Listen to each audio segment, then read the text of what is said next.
Hear me suddenly. My Dexter's Lab tweet. Nice. Yes. Well, that is good. I like that. Host Pizvija. Pizvija. Refresh.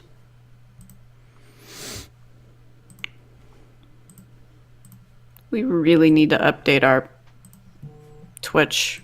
I went back and cleaned all the links out because somebody told me they were all bad, but I asked you to do that like 3 months ago, so that's on you. You're the Twitch. I don't have the... You're the queen. You do all the things. You've got all the bits. You changed the passwords. I gave you the passwords, but I will give it to you. All you had to ask. All you had to do is ask. All you had to do is ask. Yes, one time. That's all it would have taken. Could have asked one time. Is, Are you guys aware we are live? I am. I'm looking at all of our levels. We're green. I'm not dropping any frames. I'm talking to Discord. I'm getting... Are you bucking with us or? Yeah. Oh, okay. I'm just making sure because right now I'm trying to make sure everything's working. Now's not the right time. That seems like it's the exact That's the perfect time for Seth. That makes sense. Okay. Let's pop out the chat. I'm looking at that thing and all I can hear is Dexter. Dexter's Laboratory. I used to love that show. Oh my God. So good. Cartoon Network in the 90s was the shit. I try to get my kids into Powerpuff Girls, and they are not interested. And the original Powerpuff Girls. It hurts my feelings. I'm like, why? The Powerpuff Girls are amazing. They're like, this is stupid, Dad. They do like the Rugrats, so I give them a little credit. They like watching the Rugrats with me, but they will not watch. They don't like Dexter. They don't like Ren and Stimpy. They don't like Rocco. They don't like any of my cartoons. They don't like any of my cartoons. They hate my cartoons. Real Monsters. They like. My daughter likes Hey Arnold. Give her that. She likes Hey Arnold. Yeah. She likes Doug. Doug's okay. I liked Doug when it was Nick. And then they gave it to ABC and they completely ruined it. All right. We seem to be good. Chat, let me know. Is it too loud? Do I need to back away from the mic? We've been working a lot on our audio. I know we're too soft. I'm trying to make everything loud. So what the hell happened? I was on PSTG and then it showed that. That's weird. Are we having technical difficulties? It refreshed to give me a damn advertisement. Oh, you gotta sub to us. You gotta be our sub. No, it doesn't matter if you sub. You still get ads. No, you bypass the ads. Isn't that the whole point? I think that's the point. I sub to people and I still get advertisements. You sub to people and not us? Damn! Did you hear her? She said, I sub to people. Not even person. I sub to people. Multiple people. I bounced my Twitch Prime thing around. I bounced the Twitch Prime sub. You hear it? All dirty laundry comes out. Hear this, Shaq? Boy, my Prime subscription is available on April 5th. So. All right. So we don't keep Seth here all night long. You guys ready to be in the show? I'm going to be grouchy. I think we're good. Seth just subscribed to Twitch Prime. Did he really? Wow, looky there. Oh, hang on. What a day. I know. It's been a bad day for me. Real life talk before we start the show, really. I've been in a rut since Super Bowl. I'm having the hardest time focusing and staying on things. I just can't. I don't know. I have a willpower problem right now. I'm having a hard time having effort right now. I just kind of want to I'm kind of numb. Not just at work, in everything. I'm just kind of going through the motions in life right now. Are you a type A or type B personality? It's been that way for the last 2 weeks. It's killing me. I started working out, trying and I'm trying to get out and trying to move and just energy, man. Not there. Not interested. Oh, that kind of thing. So it's not even a personality type thing. No. It's just I don't know. Just not interested right now. That's me most days. It's called being depressed. You don't feel depressed, do you? No. I take medication for that crap, man. Mm-hmm. There's some days when you just don't want to fucking get out of bed. Yeah. Ever. I had the bipolar stuff, but I stopped taking medicine for that when I was 16. So, and I didn't like the medicine that I was taking anyway, so. What do you take? Because I take stuff for it. I haven't since I was a teenager. Trileptal really and I don't think that's it. It doesn't sound like it. It just sounds like you need something to boost your spirits. Let's have no morale. Okay. Ready to start the show? Yeah, man. Let's go. Let's do it. Real talk. The Shack is back. Greetings, Koopalings. My name is Donnie Reese, and thank you for joining me once again on another week of PSVG's Little Nintendo Shack podcast. I'm joined here, as I am every week, by my Nintendo sis, Caroline. What's up, girl? What's up? What's up? And our little guest who's going to be causing some trouble, I'm sure. I can't believe we let Seth back, but Seth's back. I mean, they did a Nintendo Direct over there at PlayStation. Didn't go so well, but he was like, see, we did it. I can come back on the Shack now. I was like, I guess so, sure. Is that the way it worked? No, I just got lost. I was. He needs to stay. He needs a place to stay for the night. I was headed to Santa Monica and got lost and ended up in this little shack. Thought we were in Atlanta, but okay. What's up, Seth? How you doing, man? Doing all right.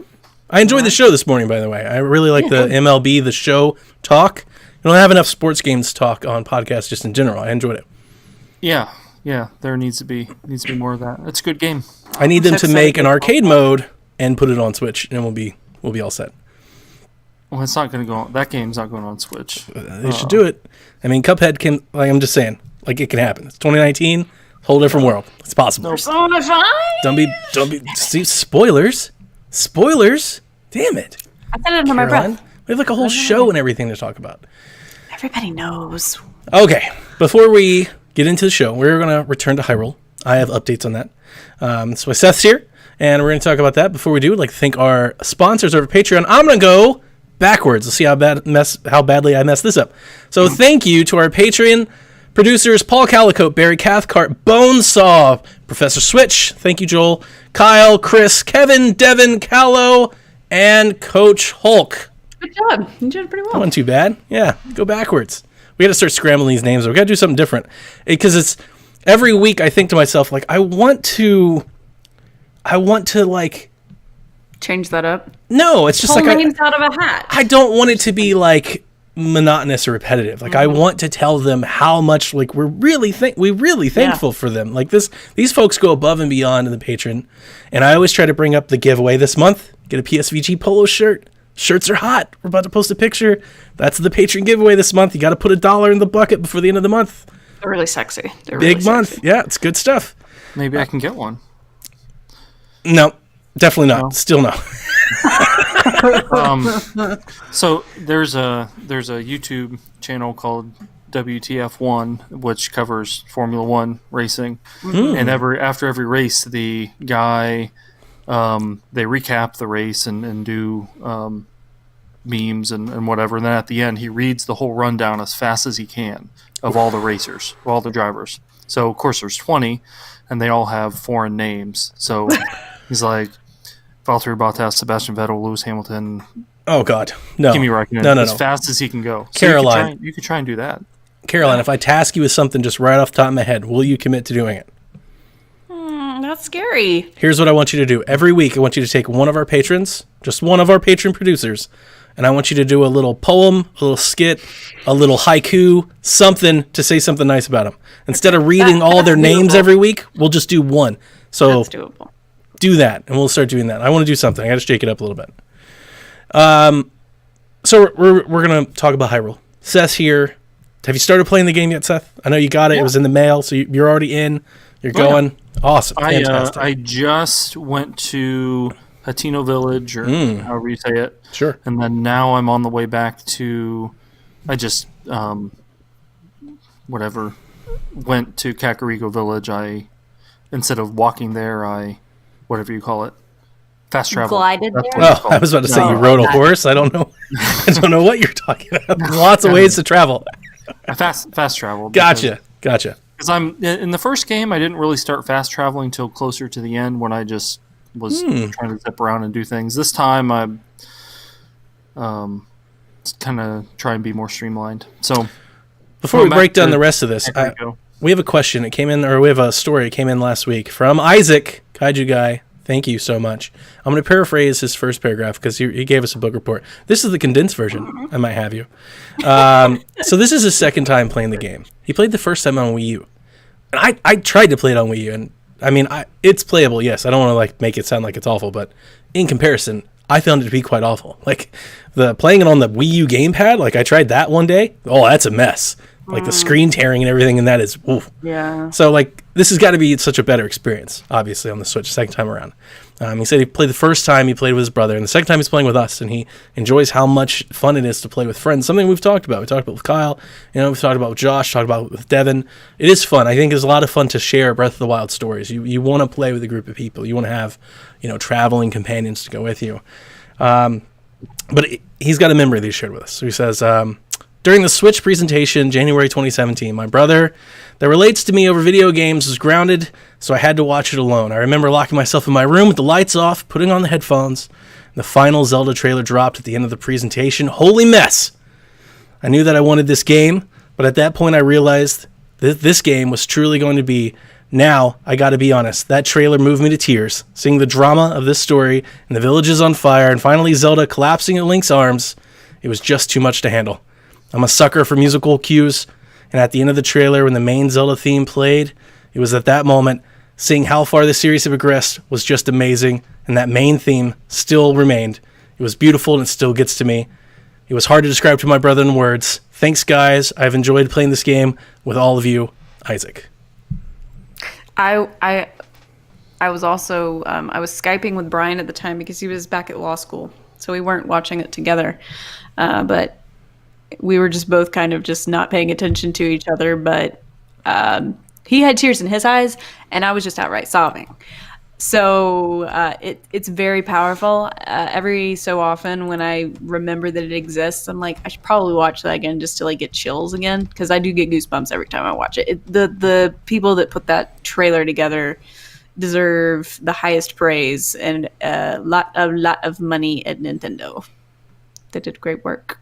I do love that trailer. That trailer was... I'll never forget seeing that trailer. I remember we saw the trailer. It was just like, whoa. That's the best. That's probably the best Nintendo trailer. Absolutely. Yeah. Bar none. Like ever. Good Nintendo trailers. I don't necessarily think I have a whole lot of that are like memorable. Do you remember the stupid one for Ocarina of Time where it's like, will ye fail or will ye triumph? Like they tried to make it. I was like 10 when that game came out, so not really. I remember seeing it on television. There was much TV. The original Smash Brothers, Happy Together. That was kind of just a TV spot. Caro, was it you who liked to stand on? Yoo-hoo. It's a good drink. No. Like to stand on porches and watch people play Ocarina of Time. No, that was not me. Was that you? Oh, okay. I couldn't remember. I thought that was I don't have a voyeurism fetish. Okay. There was the Twilight Princess one at E3 2004. That was the one that came to mind. That's another good one. That was a big one. I was thinking, everybody's going to hate it, but I thought it was good. I remember the marketing was the original like Wii launch trailer. Yeah. We would like to play, and they opened the door and they came in, and that was cool brand of marketing. Obviously, the first Switch trailer was big. That made waves. But, and the Melee trailer at E3 2001, that was huge too. Everybody was losing their minds at E3. Anyway, so thanks, Kaiju, for sending us in your story, and you can too. The Return to Hyrule continues, and if you're playing Breath of the Wild and you want to share a story, something you found, something you discovered, something you've discovered that you hated, share a frustration, we're here for you. Record your thoughts, send them to me in MP3, or write them down like Kaiju. Send them to me on Discord. Over there, psvg.blog/Discord. Did that right on the first time. That's a first. I enjoyed that. Seth, how have you been enjoying the return to the greatest game ever?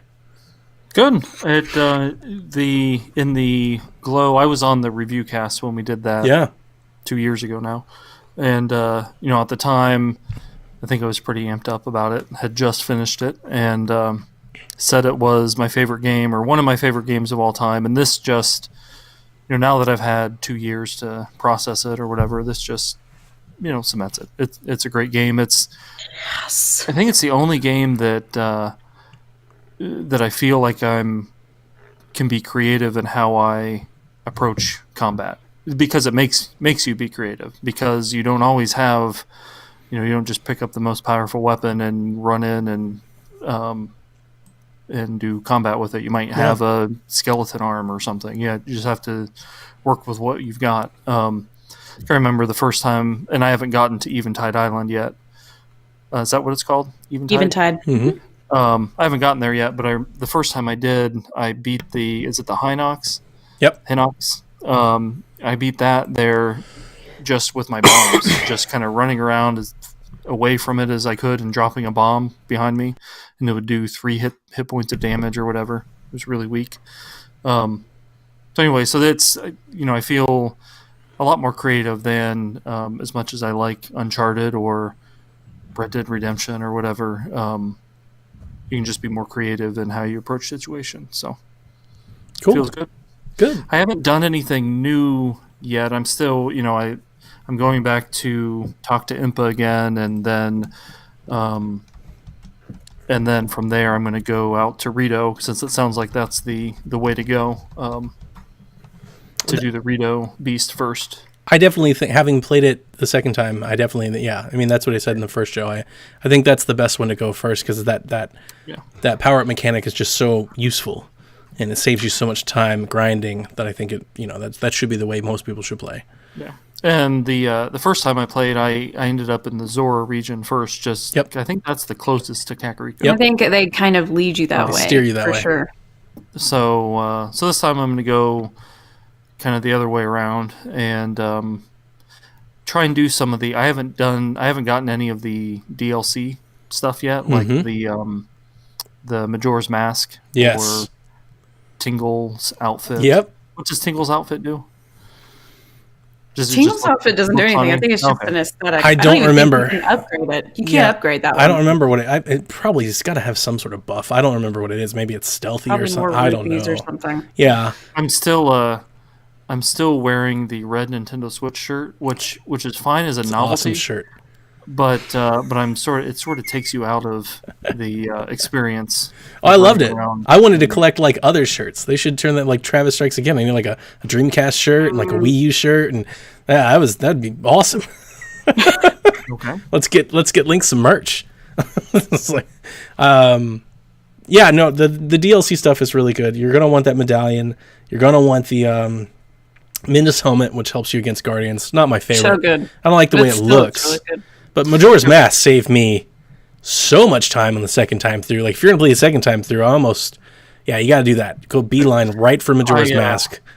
I sort of wish in Spider-Man, you played Spider-Man on PlayStation, and I liked unlocking all the different suits there, but I also liked that you could take a suit's power. You could wear whatever suit visually you wanted, but you could take the power from another suit. And use it. So you want to mix and match the buffs with the way you want to look? Yeah, that makes sense. I wish you could do that in Zelda. That makes sense. I'm not even, I don't even have any buffs yet, but when I get there, and then I'm also as I'm going around and as I start gaining rupees, I'm gonna do the house and do that, because I did the house mission before, but I never did that village that comes after the house. Yep, Terrytown. Yeah, Terrytown. You get the house. Yep. And you buy the house and all this stuff. The next quest. And then the quest that you do is you finish Terrytown. Right. Yeah. Yeah. So I never did, because I didn't get there until I didn't even try doing that until after I beat Ganon, and then once I beat Ganon, I was that's must-have stuff, man. How do you feel like coming back to it? Does it still feel special and like cool? Does it feel like the novelty's worn off? Like, do you still feel the novelty of like the exploring, like I got to the shrine that's in Hateno Village, however you say that, is the one where it's a motion shrine where you have the ball and you have to take it through the maze and then flip it onto the other side. Yeah. I never beat that originally, and I tried for maybe 10 minutes this time, and is that one where you flip it upside down? Yeah, take your controller and flip your controller upside down to make it flat. And just roll it off the side. Just use it like a lever. I tried that. I probably need to do it on the TV instead of, because I was trying to mess around with Yeah. It's weird and portable, yeah. The portable mode, like I turned my console Switch upside down, you can't see it. and then clicked it, and then turned it back over. So it was, but it didn't work right. So I need to do that on the TV because it annoys me that I've gotten so close on that one. But in general, the sense of discovery or whatever is gone. Yeah. Yeah. You know where everything is. You know where to go. You know how you're going to do it. Right. Now it has been. I mean, it's been almost 2 years since I haven't really touched it since release. I did try and run through the trials one time, or I tried that for a stretch, but I couldn't get very far. I think because I hadn't played it for a while. So I'm hoping to do that on this run. Oh, that'd be awesome. I'd like to hear from you when you try that, when you attempt that. So I don't know. I've had the game now for maybe a week and a half, and I'm not all that far. I don't know how long I've played, but so it'll be a long. It might be a race between Dev and I for which one. I'm not sure if Dev will ever come back. To be honest with you, Dev's kind of moved on. Is he done? I think Josh will move on. No, they haven't said they're done, but I mean, they don't seem to really be playing it. Dev has the time, and I don't think Breath of the Wild is a game that you can play a shrine a month on. Like you're never gonna. You can't like play it in an hour a week chunks. You'd be playing for 10 years. There's it's not even the amount of stuff. Is that you just have to remember? Remember what you're doing. You're gonna have to relearn everything every time, and that's gonna make it worse. You're not gonna. That's not how you're gonna want to play this game. Right, because that's what I've been relearning, because I've spent so long away from it. You have to relearn what each of the runes do, and all the buttons and the combinations. Like it's weird. You got to hold a button while you cycle the D-pad. These are things you don't do a whole lot of in a lot of games.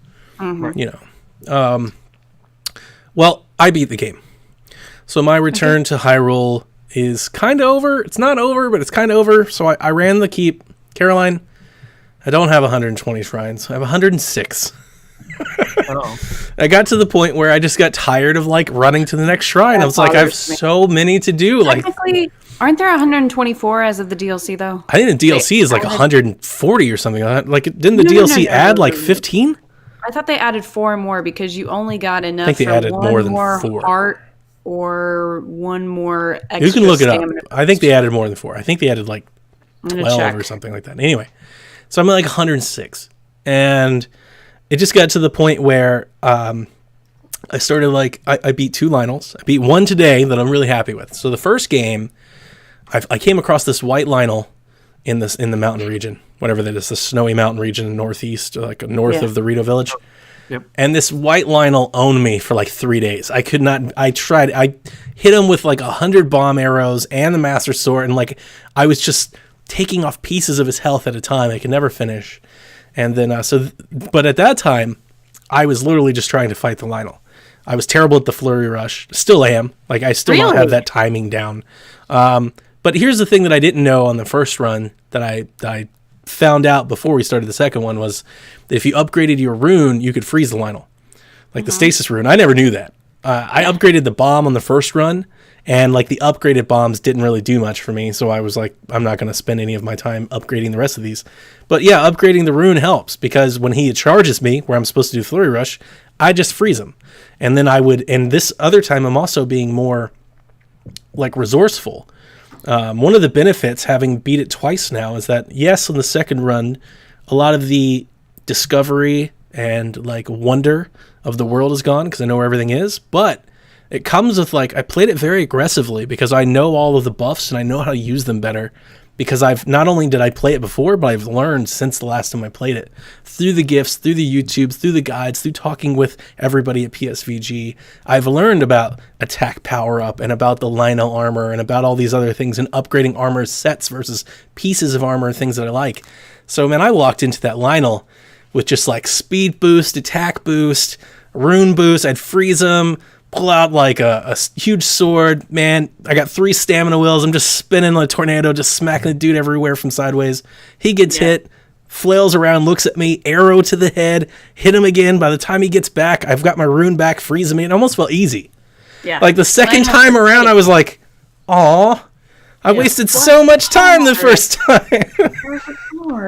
But coming back the second time, I took him down. So it got to the point where I was going through all the shrines. I was in the Gerudo. getting all the shrines, and I was just like, you know what? I'm kind of tired of doing shrines. I did shrines for like 2 days. So it's probably just me burning out, you know? And I was like, I'm just going to go run the castle. And I did. I just went, got my shield, ran the castle, had a blast. And the ending's still not my favorite. I didn't collect all the memories on my second time through. Seems like a waste of time now. Yeah. Why would you do that twice? I didn't like doing it the first time. Definitely not going to do it again. But yeah, I did get, I got Zelda's Horse the second time. I never did that the first time. And I completed so many more shrines on the second loop than I did the first time. I think I ultimately ended around the same, but like all the ones I did were different. Because I think on the first one, I think I did a lot of those DLC ones, whereas on this one, I don't think I did any of the DLC ones. I think I did nothing but the regular ones, and like I cleared entire regions. I sent you guys a screenshot. Yeah. Great. So yeah, I had a lot of fun. Really glad that I went back, and yeah, by the time it was all said and done, I was kind of ready for it to be over with. And it was good that, or I don't know if it was good, but it was good that, I guess segueing into Caroline, my Yoshi still isn't here. That's Like crazy. I ordered it at Best Buy. It's Wednesday. I ordered it at Best Buy, and for whatever reason when I pre-ordered it, it was marked to shipping. I don't know. I normally pick up at the store, but it was marked to shipping. I've just been waiting for it, and it's okay because I got mail bringing it or UPS. whatever. I don't know. Whatever they're doing, I don't know. I'm checking it like that, but it just hasn't shown up. And it's fine. I've been playing other things because I've got it. It's like I'm happy to wait, but that's probably the reason why I just went ahead and finished Breath of the Wild because like Saturday I was like I should be playing Yoshi right now, so I just sat there and kind of finished it off. And I don't know if I have any other closing thoughts outside of that. I don't know if I played Breath of the Wild on Thursday after we recorded Wednesday, but Friday I definitely delved into Yoshi. I think Brian played a little bit of it. He got off the plateau. He has not made it to Kakariko. In his words, I said, okay, so put a mark down where the king told you to go to Kakariko. He said, screw that. I'm not going there. I like it. In his words. Fight the man. Fight the power. I'd say that initial trek to Kakariko was a lot longer than I remembered it being. It takes a while to get over it does. there. And I think I immediately tapped in my Link amiibo to get Epona just to get over there. Okay, that makes sense. That's smart. I don't have amiibo. I do have a horse, and I named it Sekiro. Nice. So you're playing Sekiro. I'm playing Sekiro. I forgot to mention. I am actually really proud to say this. Jack beat the Sekiro? Zora Divine Beast on his own. Wow, that's amazing. All by himself. The first time he played Breath of the Wild, he had a really hard time. It was really hard. He kept dying. He kept playing. He had that like child wonderment. When we first got it 2 years ago, he would just go around the Bakawan camps and try to fight them until he died. That was the game to him. Yeah. He had no idea what he was doing, quests or anything. That was all above him. Second time now we're playing, he watches me get off the plateau. He gets off the plateau. He watches me go through the Divine Beast. He comes back to me. He's like, Dad, I turned on YouTube on my TV. I sat there with my Switch, and I followed along a walkthrough, and I beat the Divine Beast all on his own. I was like, dude, that is amazing. He's 8. I know. That's incredible. That I wasn't easy. beating Zelda Dungeons at 8. No. Especially Breath of the Wild. I remember Zelda printing off Dungeons. walkthroughs, I think at around 10-ish when I played Ocarina, which is a really good segue to the next question before we get on to Yoshi. Paul asks, this came from last week when we talked about the things we didn't like about Zelda series, and I said dungeoning is not my favorite. What is your most hated dungeon in all of Zelda games? His is definitely the Water Temple, for obvious reasons, and Ocarina of Time. He hated having to constantly change the water level so many times. Lake Bed in Twilight Princess. Because it's terrifying. And the water thing. Yeah, and I don't know. The music is eerie. I remember one specific thing that I just dreaded when I was... God, that game came out when I was 16 years old. So I just remember going to the fortune teller and asking for a love reading to see where the heart pieces were that I needed. And I remember she showed a room that was in the Lake Bed Temple, that room where you have to raise and lower like the scales. And I was so freaking mad. I was like, I'm not going back there. I just wasn't going back. The more feel, just everything about that. Those little turtle things that have the things on their back that steal things. You have to claw shot off of them. Everything about that dungeon was just terrifying and annoying to me. Lake Bed Temple. Seth, do you have a most hated dungeon temple? Well, I haven't played nearly as many, and I don't know the names of anything. But in Link to the Past, Yep. when I played it on 3DS, there's one dungeon like boss where during the fight, like there are parts of the floor that fall off, and you keep falling through it. Yeah. I didn't like that part. That's annoying. I can't remember which one. It's the one with the the hamburger, right? Yeah. I can't remember his name. Hamburger. I never liked Jabu Jabu's belly in Ocarina of Time. I don't like Jabu Jabu either. Everything bothered me because all the rooms look exactly the same. I hated that thing about that. And I hated the ice palace. I hate just ice levels in general. It's funny, everybody talks about water levels being bad. Ice levels blow. They're constantly slipping and sliding. Yeah, none of that's fun. Ice physics suck. Way worse than swimming. Way worse. I like puzzles. Another one that I absolutely can't stand is also in Twilight Princess, City in the Sky. That dungeon frickin' I like the Sky Temple. No! With the double hook shot? The only good part of that temple is Argarok. That boss fight is fun. But getting around all of the spinning, I like it. I like it. No, absolutely can't It's stand challenging. it. You get so lost in that thing. So lost. But Twilight Princess is one of my top 5 favorite Zelda games, and I can't stand 2 of the dungeons from it. One day we'll have to talk about best Zelda games. I think that's going to wrap up. Another Return to Hyrule. Return to Hyrule. It just keeps going. It just keeps going. Everyone, we can go forever. Return to Termina. That's it. How's Yoshi? Yoshi is adorable and fun. Now, the way I play it is I go through and I 100% an area before I go into the next area. So the way that it works is... That would drive me nuts. I got to do it that way. Because I forget to go back and I forget how the mechanics of a certain level work. Right. So I get it. Get everything together. I would never finish the game because I'm with you, Seth. Like Donnie with the shrines, going through each area, eventually you just okay, let me... Yeah, I need something else. That's how I operate. So I play Captain Toad the exact same way. But I feel like that's how you play Captain Toad. You shouldn't be advancing Captain Toad levels until you find all the things. But I understand Yoshi's got a little more gameplay to it than Captain Toad. Captain Toad really doesn't have any game. That is the gameplay, finding all the hidden stuff. There's more than 5 smiley flowers per level now. So you have, I think in the beginning you have at least 5 smiley flowers, but then you have 3 additional flowers per level. 1 for getting all the red coins. There's 20 per level.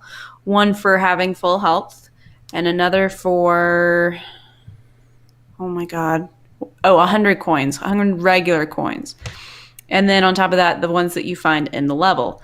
You can have up to 10. And then if you play the flip side, every time you play the flip side of the game, you find the Poochie Pups. You can get up to 4 for a Poochie Pup level. So you catch all 3 of them, and if you do it within a certain time limit, you get your bonus one. That's just too much. It's there's 80 collectibles per level. It's just too much. I love it. There's one mechanic that was very frustrating for me that took quite some time to get a hold of, and it's where you get inside the giant Yoshi, the Go-Go Yoshi, and you're punching, and you have to adjust. Well, it's the 3rd level. So you're adjusting where your arm is, up, down, or in the middle. And you can charge up your arm. So you can charge up and hit multiple items at one time for more points. So are you a Yoshi robot? Yeah, this sounds like Kirby Robobot Yoshi. A robot. Yoshi robot. Okay. It's really cute. It's Sounds really cool. fun. But it's an auto scroller. So if you miss something or if you accidentally bump something before actually punching it, you don't get the points. You get X amount of smiley flowers based on how many points you get. So if you get 6,000 points, you only get 1. If you get 7,500, you get 2. If you get 9,000, you get all 3. And then on top of that, there's the ones that you have to collect while you're auto-scrolling through there. And they're not easy to do. I think I played it maybe 5 times through before I completed the level. Well, Very fun. I haven't been playing it a lot because I've been playing the painting game, which is, a very ridiculously tedious game where you block in all of the walls and then you go around the outlets and you do 4 coats of paint because your red that you picked out is extremely transparent for some reason, but you need it to be like a rich, solid color. Anyway, the painting game sucks. Are you painting your house? Is that what's going on here? I'm being facetious, but yes, I'm painting my house. Yeah. We got paint on Saturday and we've been doing that. So I haven't been playing games so much. Also, I put together my desk for my game room and I'm officially in my game room right now, but it's completely barren. Was the red paint about Yoshi or was that about your house? It was about my house. Is that a house? Sorry, Seth. Sorry to confuse you. There's no red paint in the Yoshi. See what happens when you take breaks during the segment? I didn't take a big break. It took. Have you played Yoshi? I just played the demo. Oh, okay. So yeah, I don't have the game. Gotcha. I don't have the game yet. It's wonderful. It's absolutely wonderful. My sister came over on Monday, and the demo is the game of the year on Switch. So I can imagine that the game will be. I can't wait. I'm excited. I'm just sitting here waiting on Best Buy. Thanks, Best Buy. My sister and I grew up together. Yoshi's Story was one of her first favorite games. Oh, okay. But yeah, she loves Yoshi's Story. And so she came over and Yoshi's Story is amazing. Watched it. And of course, she is enamored with it and she thinks it's great. That's one my wife loves too. I think Yoshi's Woolly World was my first Yoshi game. It's a good one. Really? It's a good one. Yeah, it's a good one to get into. I think it was probably the most complete one until this one. I think this one's going to be the bomb. I think it beats. It's going to be the best. Can you, thinking of the kid angle, can you beat a Yoshi level without doing any of those collectible things? Oh, yeah. You can just run to the end. Yeah. So they can do whatever. They can collect as much as they want or none of it. As they want. Yep. It's the beauty of Yoshi. Go to the next node and you're good. The beauty of Yoshi games. Yep. Now we just need a Yoshi Dream Course 2. That'd be awesome. And you can put it on mellow mode and cakewalk it. Jack did that on Woolly World. That's what Jack did when he was. I mean, that was he was 5. So it's been a while. He's still 5, right? Yeah, still 5. I'm terrible with my kids' ages, but that's a conversation for another day. Before we get out of here, I'll just say that while I've been playing some Xbox games, messing around, but I also we've played Mario Maker this past week. Yeah. No reason. I don't know why. Just I came downstairs, Jack had it open, and I was like, let's sit down and play. We played it all night long, played it the next day. I can definitely feel I think he's itching. We really love Mario Maker. I believe if I can let's quote PSVG Prime correctly, I believe Lucas called it a niche game, and Kevin said that he just wasn't interested in it at all. I think Mario Maker is a big game, bigger than a niche game. I think niche games sell 250,000, maybe less. I think Mario Maker is going to sell 2 million. It's going to be one of the bigger I agree. I mean, games on the Switch. All the rage. People it was don't realize big deal. All the rage on YouTube and Twitch when it came out. I guess the feeling is that it loses its luster as a sequel. I don't know. I mean, I think it's going to be a really big deal. You can port over your levels from the Wii U. Oh, that's going to happen for sure. Huge. That's going to happen, and I expect them to have a bigger emphasis on event courses and a bigger emphasis on their own custom creations and a bigger emphasis on course discovery. I just think we haven't seen any of that because they're holding on to that. But I would expect. So, I mean, I don't want to derail that's what I'm playing into a whole conversation about Mario Maker. But Mario Maker 2 we've seen some changes to the level design. We've seen some changes to how we build things. Obviously, they've mapped this controller, circle, hold, wheel type thing, which is fine. We talked about this before. I don't think it's going to be nearly as good as a touchscreen. It will be fine. We will get over it. It'll work. So how can they make the game better? They can give us more options, of course, but they can do things like that. Discovery, network code, making it easier to share, make it easier to find, easier to download levels, more event courses. I love those event courses. Do you remember those? Oh, yeah. Those event courses were amazing. The Pokemon courses and then the Nintendo World Championship courses and all of they automatically gave you the developer courses and stuff. They should do a lot of that. They should get Suda51 to make a course and put it on there. And, that should be a thing. Mm-hmm. I played the game because I had it on 3DS. Yeah, and they had none of that. Oh, and so it. Well, they did. You could share courses, but you could only do it via Street Pass, and I imagine you weren't doing much Street Passing, so there was nothing there. I mean, you could. it was basically an endless 2D Mario Yeah. player, which is good. I mean, 2D Mario is great, but when there's no rhyme or reason to it, Yeah. No, I'm with you. That would make, and that's why I never bought it on 3DS, because there's no appeal in that. Like, the appeal is the community building these levels that you get to play. Speaking of community, for the course creation, on PlayStation, the Dreams comes out, I think, next with the Dreams beta, or not the beta, the early access comes out in 2 weeks, and I played some of the beta, and if you can create a fully 3D world game using a video game controller on a TV screen, you can create a Mario Maker. Like, it will be fine. I think for the few of us, because we are few at this point, the few of us that had Mario Maker on Wii, I think we're gonna miss it. And you know what? What I'm really saying is I think I'm gonna miss it. Maybe nobody else does, but I definitely think for all the crap that we give about Wii U, taking a stylus and dragging it across the screen to make a Mario, like, that's you're gonna miss that on Switch. Like, that's not there. Like, we don't know. Maybe we can do it on the touchscreen, but we don't know. They didn't they didn't show us that. I want to know what their solution is to having no Miiverse. Because one of the biggest things was if you were stuck, people would put little Miiverse posts and tag it throughout the thing and say, jump here, This is how you get through it. Before guides, I think, we had Miiverse. Stamps. Like, I watched Game Grumps quite often. I just remember people posting stuff to the streamers. Hey, Grumps, do this, play this course. There was something like the community aspect of that was something that I really, really enjoyed seeing. It was like a nice way to interact with people that normally wouldn't be on your radar. The music levels, you can do that without touchscreen, without touchscreen, or without a Miiverse thing. Well, they could do it in game. They could build it in game and have like little messages. That's fine. I just miss Miiverse. I really do. I miss Stamp. I miss Miiverse. I mean, they could just make it all Twitter based. Like, they have Twitter baked into the console. They could do that. But I was going to say is, so we had all the music levels, all the auto runners, like the things that people didn't like, all the super hard levels, right? So I think you could give tags for those types of things and categories, so you could kind of spread that out. And then also, I think a big thing that they can do with Mario Maker 2 that I'm really hoping for is, on Mario Maker, you had all of the skins that you could unlock, but you could only use them on the NES style, right? So you could like make a Splatoon level where you get to play as the Splatoon girls or the squids, and you could, all that. Like, Jack really loves that. Playing like 2D Zelda games as Link, because he got the mushroom. What they need to do is they need to adapt that to all art styles.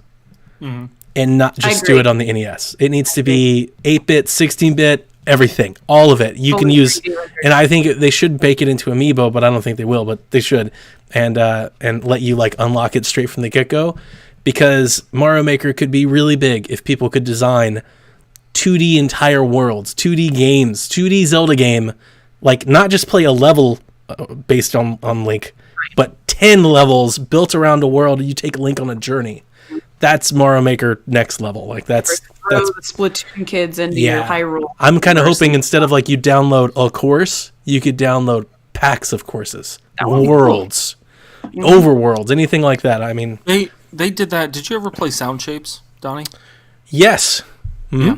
So they did that sort of thing with Sound Shapes, which is one of PS Vita's best games. And I played it on PS4. It's best on Vita. But they had content creators like, PlayStation guys like Shuhei Yoshida and the guy who, I can't think of his name, but they had other content creators doing level packs, and it would be all sort of themed around a musical theme, and it'd be 5 levels, 10 levels a pack. Oh yeah. Man, I feel so bad for you because. Yeah, your impression of Mario Maker couldn't be further from what Mario Maker was, man. The special event courses that you had in Mario Maker, like the Merry Christmas, the Happy Halloween, all the spooky tunes, all of the things that you missed out on, like the Pokemon levels, like actually walking into different little Mario houses to pick your starter and become Squirtle and go through the... There's stuff like that made Mario Maker really freaking awesome. What were the rewards? You would get rewards if you beat it. Don't you remember that? They had rewards for them, and I just can't remember. Was it like a stamp? You would just get stamps and stuff? Maybe stamps, yeah. And then, I like, when you remember completed the 10 Mario stuff, you got the Nintendo World Championship courses. Like, I want them to do more of that. And that's kind of where I'm hoping they do, is they kind of create this, like, featured content section where every 6 months or so, somebody drops 5 courses. You know, like, hey, check out Miyamoto's little Pikmin Nintendo Mario Maker world. You know, like, that's really neat. Anyway, we got to move on. It's too long. This show's going to be too long already. I know if we're still in the what we're playing stage. I have played a little bit of Starlink. Yeah. And I've enjoyed it up until I've gotten stuck on this one. It's the first, I assume, the first big boss, this Apex Prime. I've gotten beat like 3 times. Is that the one where you just have to shoot his legs? You have to shoot each of its leg, or it's like up on its shoulders, and then once you get that, then there's a spot under its belly that. Yeah. I didn't have an issue with that. Maybe you need a different gun or something. I don't know. So I'm thinking I might need to level up my guns a little bit. That might be the case. Yeah. So I'm gonna, whenever I get back to it, if I'm playing Switch, I'm playing Zelda right now. Sure. It's a better game. Yeah.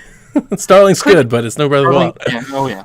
Quick little thing: if you won, you unlock like sprites. So the Bulbasaur, Charmander, one unlocked them as like you could play as them. In Starlink? Super. No. She's still talking about Mario Maker, and that's what I was saying. Like with Amiibo, they should just let you unlock that right from the get go. And the other game that I was playing up until I started the high roll is Motorsport Manager. Yeah. Which is it's a mobile game, but it's good on Switch. If anybody is into that sort of management sim and racing. Are you going to get that like the F1 career racing sim thing? I saw that. Are you aware of that? I saw a game that I thought of you. It's like that Game Dev Story, but there's like race game story. Oh, I've played that on mobile. Okay. It's fine. Good. Okay. It's like Game Dev Story with a F1 racing with racing skin on it. That's why I thought you might be interested. Fine. Okay. Motorsport Manager's better. Yeah. There you go. Thanks, Seth. We don't have enough of that coverage over here. Like we're never gonna have that coverage. No, I bought West of Loathing, buddy. By the way, before we get into the news, like I bought it. I hadn't got to it yet, but I bought it. I bought Gum and Clive. I bought a bunch of things. When you've got like 6 hours. Yeah, West of Loathing. You'll finish that in a week. Hey, if Yoshi doesn't come here, maybe I'll play it. I'm still waiting on this Yoshi somewhere. Well, back in the day, I feel like I definitely need to get West of Loathing. It's good. It looks funny. It's really funny. Let's get into the news block before we're here till midnight. Jeez. All right. Sorry for the show taking so long. We love Seth. So I'm going to get a couple of these out of the way real quick. Nintendo Switch Online update April 10th. Super Mario Bros. The Lost Levels and Punch-Out featuring Mr. Dream and Star Soldier. Here's what I'll say. Punch-Out's amazing. Mario Bros. The Lost Levels? All right, it's something. I might play it. I don't know what Star Soldier is. Never played it before. You got anything on that? Heard of it? I think it was a Nintendo-produced game. I can't remember who developed it, but the name is familiar. It's like an amazing game. I feel like Kevin's like cringing somewhere. He's just like, "Arr!" I do not know about Star Soldier. I'm over the NES, man. I'm over the NES stuff. Like, and we'll get to that here in a minute. But I'm just like I'm tired of it. So I have the NES Online subscription. Yeah, and I've not played online with anybody. I've not played online since I've gotten. We need to play Tecmo Bowl then. I've tried the NES Online twice. I've tried like 2 games on it. I don't even remember what they are. Super Mario Brothers 3 and amazing Super game. Mario 1. I tried those. Not as good. And they're fine. Fine. Super Mario 3 is fine. It's fine. It's the bomb. Super Mario 3 is perfect. It's an amazing game. I played it before. I haven't played Super Mario Brothers 2. So I'd rather play that. My kids have played Mario Kart with some friends that used to live here and then moved up toward the Cleveland area. So they've used it online a little bit. Mario Kart? He's talking about like the online just online. multiplayer. I've not even played anything online. Not NES multiplayer. Okay. So he's showcasing how little he values the service at this point. But I should say I did play a little bit of Tetris 99, which is a great game. That's a good game. I'm awful at it. So it got worse. Like if you got in the first day, I was like, man, this is cool. Play this game forever. Like the 5th day, I was like, I never want to play this game again. Yeah. They're getting slaughtered over here. That is one thing that if they do more things like that, maybe not battle royale games, but I want discounts. I'm ready for them to come out and tell us about. Absolutely. All right, if you're a Nintendo Switch Online subscriber, you get 10% off at all purchase or something. I need a discount. Because that's the ultimate value for me of PlayStation Plus. It's not the free games. I need Super Nintendo games, which I'll hold here for a minute. Telling you, man. Box Boy and Box Girl. Remember, I've been saying that I can't pre-purchase this game. I can't pre-purchase Mario Maker. These games, we don't know what they cost. We still don't, by the way. But in Japan, they're selling for 1,200 yen, which is like $10.50 American. So I'm going to go out on a limb and say it's probably going to be $9.99, which is amazing. If it's $9.99, you've heard it from me. Before Kevin steals your joy, everybody go buy Box Boy. Box Boy is amazing. For $10, it's worth it. It's going to be totally worth it. I love Box Boy. Really excited. Somebody told me this on Twitter. I'm like too excited, aren't I? Like nobody should be this excited for Box Boy. Like I'm really excited. Like I'm gonna plan like a game night around Box Boy. Like when it comes out, that's what I'm doing that night. I'm gonna sit down and play like 20 levels of Box Boy. Are you calling off work for Box Boy? No, but I get. Okay, but you're not. Then you're not. not. I'll download it as soon as it's available and play it at lunch. Like I'll bring my Switch with me that day. You don't like games, but isn't Box Boy just literally puzzles? Yeah, but they're not. No, so I didn't say I didn't like puzzle games. I've never said that. I like puzzles. The 3D Zelda puzzles, especially like the more elaborate ones that you find in some bigger games like Twilight Princess, they're a bit much for me because not only is it you're not doing a puzzle to finish the room, you're doing a puzzle to finish one room that connects to the second room, which connects to the third room, which flips the entire floor over to get the key to go down to the third floor. Box Boy is like, how do I jump across this gap? Like it's. I love that. I feel and you know what? It's not a Zelda thing. So there are some that were like, I can't believe you said you didn't like the dungeons. I'm the exact same way, Seth, about Uncharted. I hate all the Uncharted puzzles. Mm-hmm. They're too much. Like I'm like, can I skip this? Please give me a skip option. I look up the solutions to those. If I can't do it within 5 minutes, just look up the solution. The one in Uncharted 4 where you had to move all of the pieces to like make the shadows and like but you could only slide them one direction. Oh, I wanted to throw my controller across the room. I don't know why they put that in game. That's not fun. Anyway, let's get on to the. Should we talk about other little bits and then get to the meat? Or should we do the meat and then end on little bits? Hellblade: Senua's Sacrifice comes out next week. I saw this game running at PAX. It looks incredible. Now, I say that meaning it looks incredible by Switch standards. And really what I'm saying is it looks like it does on Xbox, PlayStation, which is incredible on a Switch. That's like a backhanded compliment. It's kind like, of. You're pretty fly for a white guy. It's like you're pretty you're. We for see Switch these game. ports like Wolfenstein and everything. We're like, ooh, what's it going to look like? Like we still haven't seen what Mortal Kombat 11 looks like. Like they are really trying hard not to show us that game. It is going to be 60 frames a second at 360p, and but Hellblade looks like it does. Like Hellblade looks great on Switch. I saw him playing on TV. I was like, man, that's it. That's the game. So buy that game, folks. Caroline, buy that game. Buy Hellblade. It's amazing. I will look forward to it being free on PlayStation Plus when it releases on Nintendo for $40. Game Pass, yeah. Definitely gonna do that. Caroline, hit Rune Factory. I bet. All right. Rune Factory 4. Nobody cares about Rune Factory 4. That's true. He does. I do, and I know a lot of JRPG people do. Is it your nickname? What? I don't know. What? Where was that going? Right? You legitimately got me interested. I was like, what is her nickname? But she has a nickname? Okay. Rune Factory 4 Special, the remake that was originally on 3DS, is now coming to Switch, as we saw in the Direct, is getting a physical limited edition in Japan. It's called a memory box version.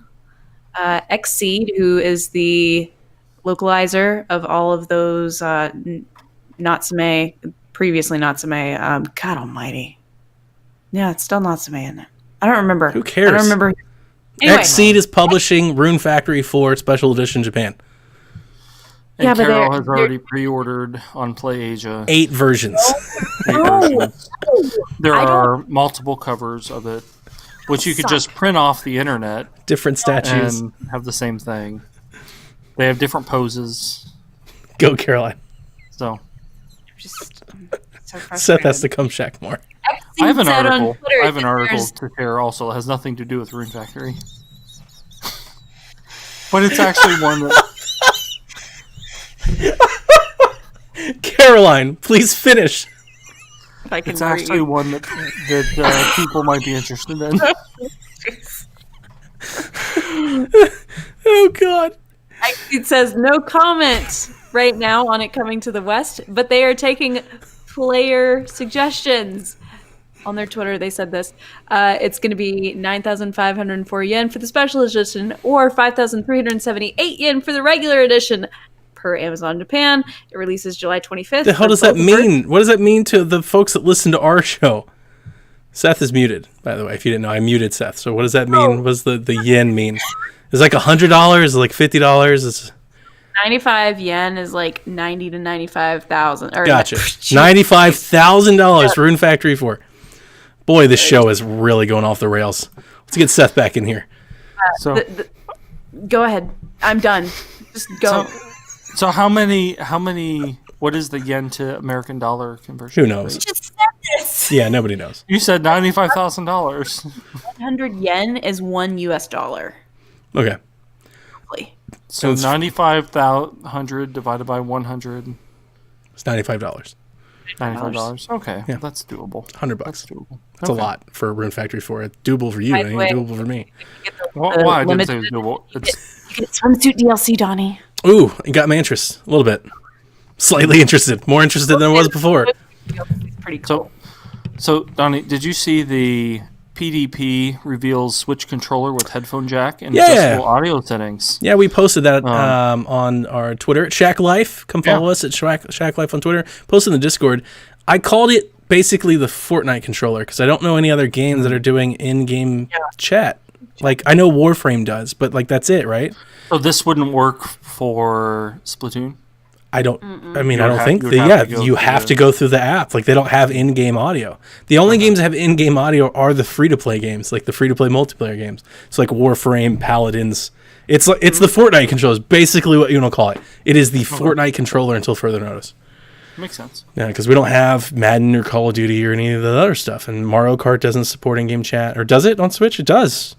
Yeah, it does. Because you can chat in the lobbies, right? You don't have to use the app. No. I No? don't think Did in they- audio chat you can just. No, I don't think so. You I can think They say- patch that out. I'm using tilt controls. don't you remember? Yeah. Because on Wii U you could. So I what's guess you that? can on Switch. That's right. All right. Yeah.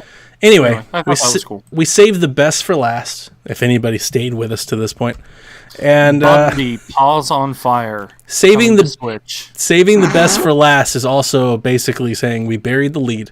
And Persona 5 news has popped this week. Donnie got really it has. excited. All right, so Alice, we talked about this a long time ago. Alice registered a bunch of domains. One of them was p5s.japan. It went live this week with a countdown to April 25th. The internet's going bananas about what this is. Of course, everybody thinks it's Persona 5 Switch.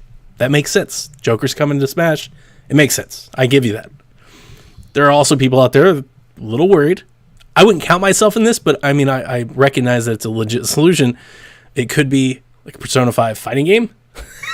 It could be any type of spin-off. It could not be coming. Like they just announced Persona 5 Royal coming to PlayStation 4, where you get to play as a girl character. It's an expansion. It's like an Ultimate Edition, like Persona 5 or Persona 4 Golden. So, I mean, I wasn't ready to jump on the. It definitely 100% means Switch bandwagon, even though I think it does. Here's the thing. Wario 64 comes out last night. In the middle of the night, Discord was lit up, by the way. It wasn't in the middle of the night. It was bedtime. Yeah, it was midnight. I was up. It was like 12:30. It was. No. Not it. Yeah, I was going to. It was late.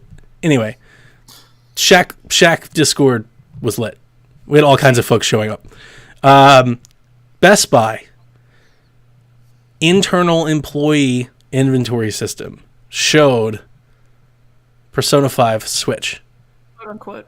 SKU. Full SKU. Not like a label, like full SKU, item number, everything. Like full SKU internal. He had pictures of it. He said he sourced them from multiple people. Then, other Nintendo insider said, I called my manager. They said they see it too. So we have multiple sources from multiple different people all saying, oh yeah, this is in the system. Persona 5 coming to Switch. Now, technically, based on everything we're seeing, this is either a really elaborate ruse or this April 25th Persona concert that they're having in Japan, or this often rumored Nintendo Direct that may or may not be happening. We might see an announcement for Persona 5 coming to Switch. Isn't the Nintendo Direct just a perpetual rumor? Yeah, kind of. This is like there's always a Nintendo there's Direct always coming. somebody saying it. Now there has been somebody went on record with some clout, somebody that predicted the Pokemon thing. Not just that Pokemon was happening, but the insider on Reset Era, they actually picked the starters. They said, here are the starters that are coming, and they were right. They said almost a month ago that we were getting another Direct in April, and a lot of people like just wrote it off saying, yeah, right, we just had one. But it makes sense. I didn't think that was crazy, but when he said that, I thought, yeah, we're going to Smash Direct. Joker's coming. They're going to do a Direct. They're going to show Joker. They're going to show his moves. They're going to talk way too long about the update. They're going to show the stage, the music. They'll do a whole thing. Now, if they cap all that off with and Persona 5 is coming to Switch, I'd be super happy. So super happy. But I'll explode. the idea of a Direct didn't surprise me because we know this DLC update's coming. Like, this is going to happen. They could easily call that a Direct and do 10 minutes on Joker. That's piece of cake. Before Plus, we move need on, to know who the next DLC character is. yes, and I don't know if they're going to do that then or not, but they might. will. I don't know, maybe, but Yeah. we're really close to E3. That's the only thing that I give you, just a little pause. They could save it. They could save it. No way. I think you're right, but they could save it. Just like when Kevin said when Breath of the Wild DLC was coming, we're definitely going to play as the champions. I said we could not. It's possible that we don't. We all thought that, but it's possible we don't, and we didn't. So I'm just saying it's possible we don't. We're really close to E3. E3 is what, 60 days away? You know, like was it? I mean, it's like 73, or 74, but it's 2 months away. Yeah. Yeah, so we're really close. So I think there's an existence where they don't. That's possible. But it really An alternate universe. an alternate universe. We're going to start talking about alternate universes here. Doctor Strange. It really, really looks like Persona 5 is coming to Spider-Verses. Switch. And It has to be. I can't tell you how exciting I find that news and how much that's going to completely break my plans for what games I'm going to be playing in 2019. I'm going to buy a lot of games that don't get played if Persona 5 is going to Switch because it's a long game and I'm for sure years. playing it. For years, people have told me, get a PlayStation just to play Persona. Oh, this is definitely, this is your game. This game is right down your alley. You're going to love it. You're going to love it. It's Xenoblade meets, it's like all the story things that you love about Fire Emblem. Yeah, Shin Megami Tensei kind of. Yeah. Yeah. Yeah, it's all that. You're going to love it. Animu game. I'm sold. It's going to be way, way better than the Octopath Traveler. Way better than that, for sure. That's like not that. difficult. It has a certain charm. Hey, certain charm about that game. I love it. But then Wario 64 starts getting worse. Hang on. Before I don't want to. Hang on. Let me have my Persona moment, okay? Boy! Seth had Persona, so we were both in the same boat. I want to say, if I recall correctly, like we both really love the game. The style's amazing, the music's amazing, it's great, the gameplay's great. Yep. It's a lot of time to dedicate to playing on your TV. Now, I'm not saying anybody out there that loves to play it on your PlayStation, like you do you. I can't commit to playing a 100-hour plus game sitting there on my TV. I don't have that kind of time. And it's not even that it's 100 hours. It's that every time you jump in, you have to play it for 45 minutes to an hour. Like, That's my kind. At the minimum. Where like Zelda, I can run and I can do a shrine in 5-10 minutes and hop off and do another shrine. You can accomplish things in 20 minutes. In Persona, you can sometimes, but You're not going to make much progress. I have played more of Persona 5 dancing on my PlayStation 4 than I did Persona 5 because I can play like what you're saying. I can come home, play a level or two of the dancing game, advance the story, and then save it and get off the TV so the rest of the family can use the TV. I have one PlayStation 4. It sits in my main living room. I can't sit there and play 6 hours of Persona every day. my entire family will be pissed off. They want to watch their shows. They got to watch that mass karaoke singer or whatever show that they're watching. Like, they got to do that. Going on. Oh, I don't know what that is, but I there's not been something I've seen on TV that I've hated more. Like, I looked at that and was like, I hate this. They're not even good singers, not even good actors, but that's neither here nor there. Save that for a DLC thing. But yes, I'm very excited. Now, this would be huge news, or at least to me. I think it's huge news because this would be the first time a mainline Persona game has hit a non-PlayStation system. That's a big deal. We have Persona games on Nintendo platforms. That's like we talked about that when Joker was announced. It's not like it's uncalled for. Like we have Persona Q, we have Persona Q2 coming. Like that's a thing. We've had fighting games in the past and things like that. But this is a mainline game.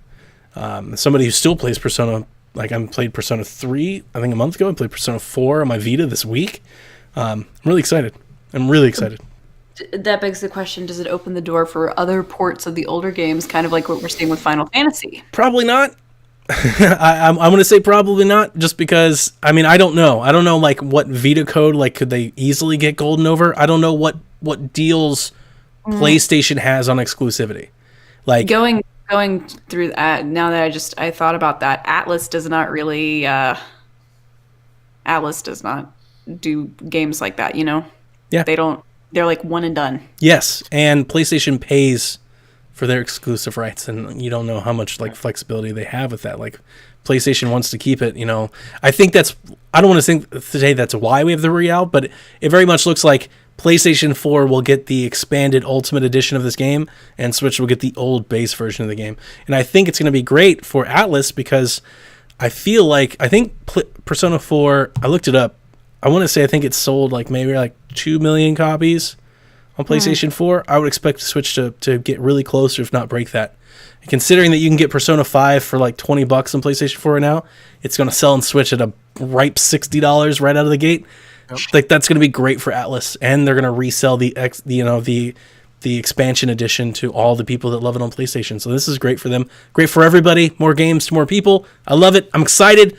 Persona, come to Switch. I need it. I need it. I need a steelbook. I need a statue. I need all of it. I need my Funko Pops to come. I'm so excited. Caro, do you want to take bets on whether Donnie ever actually finishes Persona 5? Oh, I'm finishing. I will. I finished will Persona 4. It. Well, no, I think you will, Caro. I don't think Donnie will. Okay, we'll see. I think you underestimate my ability to finish games when I play them the way I want to. I finish some games. I think I've proven this. That used to be a thing. Donnie never finished games. I finished some games. Depends on how much I where I can play them at. A whole different story if you put it on Switch. I finished a lot of things on Switch. All right, so then Wario went a little bit more crazy. Caroline had a heart attack. Everybody's all excited. They're talking about, oh my god, Persona 5 Switch. Like Twitter lit up. It's worth mentioning Best Buy has taken all of this down by now. Like this morning it came out and they were like, yeah, they're not there anymore. So somebody got in trouble. Somebody told somebody. They also showed pictures proving it, multiple sources. Metroid Prime Trilogy on Switch. This is not a shocker. We've known this. We've been expecting for a long time. Often rumored, long rumored. It better be remastered, Caroline, or I'm going to come on Shaq and rip it a new one. I just want you to know that.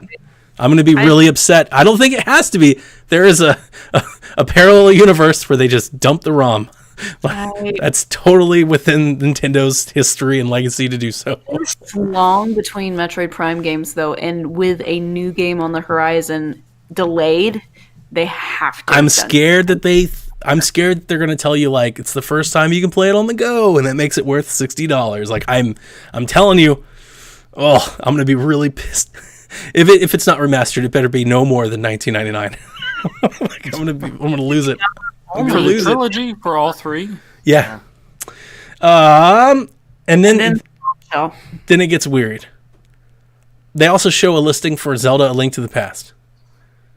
Retail. Not Link's Awakening. A Link to the Past. A Link to the Past. This is in addition to Link's Awakening. So if you're like, oh, well, they already announced the other one, maybe it's a mistake. No. There's separate listings.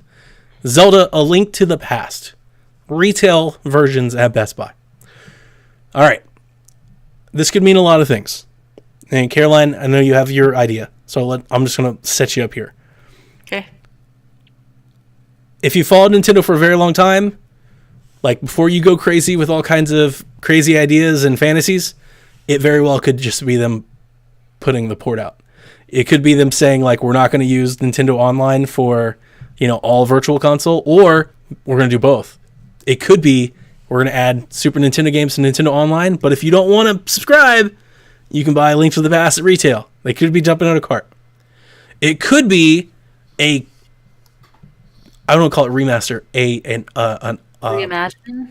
No. It could be that. But I wanted to say it also could be like a touched up version. The same game, but like 1080p, widescreen, maybe a new, like they could just be giving it a little bit of an overhaul, a little modernization, and they're releasing a map that doesn't move one frame to the next frame. They could do something like that. So that also could be, it could be a reimagining. Go Caroline.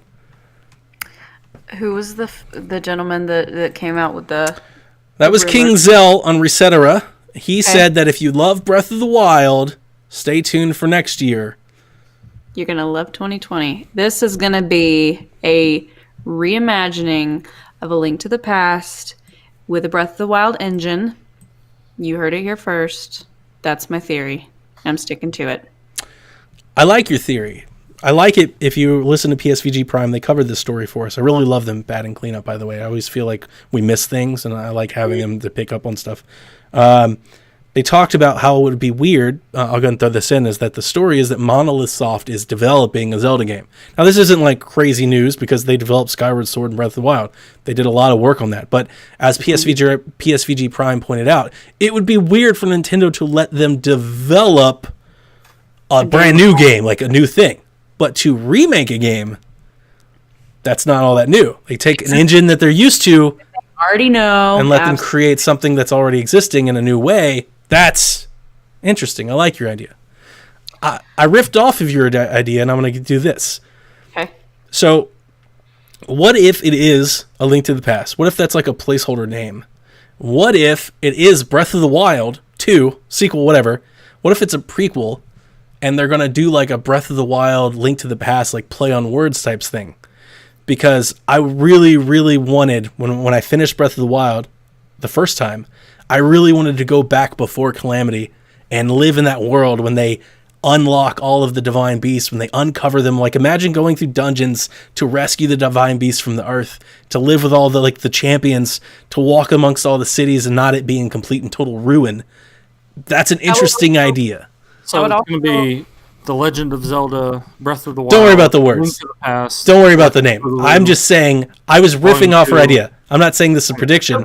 I'm just... That would also that'd be cool. fit in with the current timeline, as Breath of the Wild is what people have talked about, a kind of reimagining of the original Legend of Zelda game. Yep. Which comes after A Link to the Past on that timeline. Yeah. That's where I was kind of coming off of that. Is maybe it's a play on words type thing. It also could be a Link's Awakening reimagining of the game, but Link to the Past. That's possible too. That's very possible. Now, a lot of people are like, well, why would they do both of them? Because both will sell. Because if they put one out in October and one out in November, everybody's going to buy both. That's why. Between Worlds already did that, though. Recently. 6 years ago. And the other thing that I was thinking last night in the Discord was, what if one of these projects, let's just say it is a reimagining. Let's say one of them was dedicated to 3DS and they decided to move it. That's what I was thinking too. That would justify having two. Why do we have two? Because one of them wasn't supposed to be here. I think Link's Awakening was the one. We've been hearing for a while now that 3DS was supposed to be getting a remake of Link's Awakening. Like, that's been a long rumor. Yeah. We just never had any evidence. So it's possible, like, maybe they were doing these in tandem, and they're like, oh, crap, we can't put this on 3DS now. They moved it over. And I don't the know. style was simple that it seemed like it would have fit on 3DS. They just bumped up the resolution. I'm with you. Whatever Monolith Soft is doing under the Zelda team's purview, I think that's probably what this is. Whatever they call it. I think you might be right. Unless it's just a port. It could just be the game. It could be them doing classic line. Maybe they're not going to do Virtual Console. Maybe they're going to Nintendo Switch Online. Maybe they do classics. Why not? I'm dreaming big, and I'm going to get myself let down later. But I'm dreaming big. How much do you think they could sell A Link to the Past on cartridge? Just the ROM, A Link to the Past on cartridge Switch. $20? 30. I think they could get 20, and I think people will pop on it. $19.99 budget release. They could do I like a think- whole line of classics. Like the really good ones. Like they did that for Game Boy Super Advance. Mario 3. There are Yeah. Nintendo collectors that just want the box art. They'll pay for it. Me. It's possible. I'm trying to give everybody all the options here. Right? Let's think about all the options that are available. So anyway, that was the big news and rumor and hullabaloo this week over here in Nintendo Land, and it's exciting times, guys. We have what is today's date? I don't even know what today's date is. April the 3rd. It's the 3rd. So we have roughly 20 days or so until this Persona thing comes out, and then we don't have no idea if there's a direct in between there or some sort of news. But I'm really, really excited. Persona 5 on Switch. This year's gonna kill me. I mean, if Persona 5 comes, it really is going to kill. I can't play Animal Crossing and Persona 5. Yeah, right. And Dragon Quest goes right out the window. It's like, see you next year, Dragon Quest. Sorry, you just got bumped. And if Persona comes out anytime near Fire Emblem, Carolyn, you already know my thoughts on the Fire Emblem game. Like, you might be getting bumped too. My backlog is already so long. I posted a list of games that I still need for Switch, and y'all saw it. It was like somebody said it was like a grocery list. Pretty crazy. I just finished the Persona 5 anime last month, so I'm coming off of like a high. I'm like really excited. So I almost bought it on PlayStation 4. Almost bought it I'm again. not into that stuff, but I got a feeling I'm gonna be upset. It's good. You're gonna love it. I'm calling it now. Yeah, you're gonna love it. That's it. Seth, thanks for coming to hang out with Shaq. We always appreciate it. If you don't listen to Shaq, if you don't listen to Seth's show, the PSXP podcast, the PlayStation podcast with Justin, great show. I love waking up with you guys. It's a great drive into work. You guys have a real good tone and demeanor for early morning. For me, anyway. You know, sometimes you open up news podcast and it's like too much, man. I don't have coffee yet. Like, you need the soothing Seth tones to get you going, man. Justin both have very. I keep meaning to mention it on our podcast that if you have a podcast app where you can speed it up to about 1.3 or 1.4, then our podcast flows pretty well. Because we record at 6 a.m. So early. You can if you can speed it up a little bit, it flows pretty well. I listen to all of my podcasts on a faster timer. By the way, that's a Sean Capri. I do for the most part, unless I listen to an F1 podcast with Danny O'Dwyer. Yeah. Called Shift F1, and he's Irish, and he speaks pretty fast. That's too much. I have to slow him down to the regular speed, or otherwise I can't understand what's going on. Cool. Well, thanks for coming to Shaq, man. We really appreciate it. Doors are open anytime. Thanks for not evicting me. I came this close. I'm just kidding. Caro, do you have anything else? No, I do not. Okay. Yeah, that's it. That's it, guys. I'm not gonna parse any words. Let's get out of here. Good night, Koopalings. Thank you so much